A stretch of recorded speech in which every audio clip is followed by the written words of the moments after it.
Gusto ko lang sanang ibahagi ang nangyari sa pinsan ko. Isang karanasan na hinding-hindi namin malilimutan. Bago lang to, mga 2 linggo pa lang ang nakakalipas. Pero hanggang ngayon, tumatayo pa rin ang balahibo ko tuwing naaalala ko. Noong 2021, namatay ang asawa ng tita ko sa father's side. Hindi siya namatay dahil sa COVID, pero dahil sa bangungot. Nasa Visayas siya noon habang kami nasa La Union.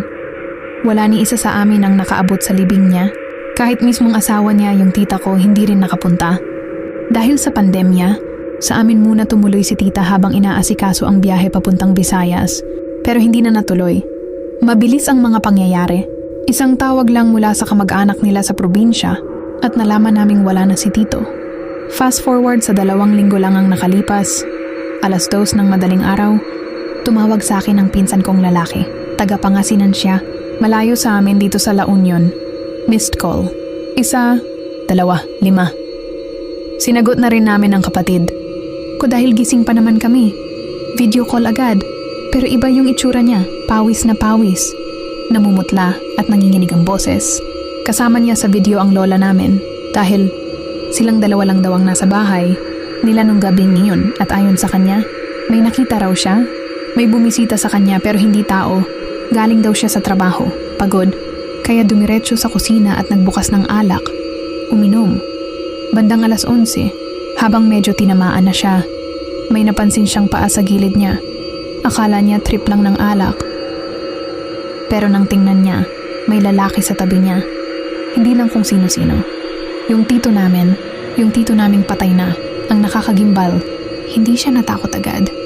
Parang normal lang, nakalimutan niyang patay na ito, inaya pa niyang umupo, nag-inuman pa raw sila, nag-appear pa, high five parang reunion, pero sa kabilang parte ng bahay, may isa pang nakakita, si Lola, nasa sala raw siya, nanonood ng TV, nang marinig niyang may kausap si pinsan. Nung sumilip siya, nakita niyang may kausap nga, pero mag-isa lang kang pinsan ko. Nag-appear, tumatawa, parang may kasama. Lumapit si Lola at tinanong, "Sinong kausap mo?" Sagot ng pinsan ko, "Si Tito." Binanggit pa niya ang buong pangalan. Ang pangalan ng taong 2 taon nang patay. Napalakas ang sigaw ni Lola. "Anong Tito? Patay na yon!" At doon lang bumalik sa katinuan ng pinsan ko. Napahinto siya. Nang muling tingnan ang tabi niya, wala na ang tito namin. Bigla siyang kinilabutan. Parang nawala ang tama niya. Parang lahat ng dugo niya bumagsak sa sahig. At ang pinaka hindi niya makakalimutan, ang suot ng tito namin, yung puting sando na naiwan nito sa bahay nila.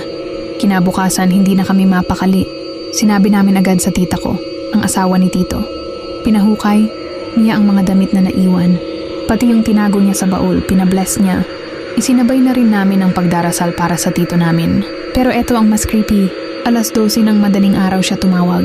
12:00 din nang mamatay si tito. 2 taon ang nakalipas.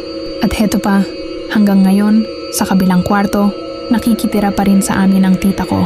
Yung asawa ng tito naming nagpakita. Wala silang anak. Mag-isa siya at tuwing 12:00, laging may naririnig daw siyang yabag sa labas ng pinto.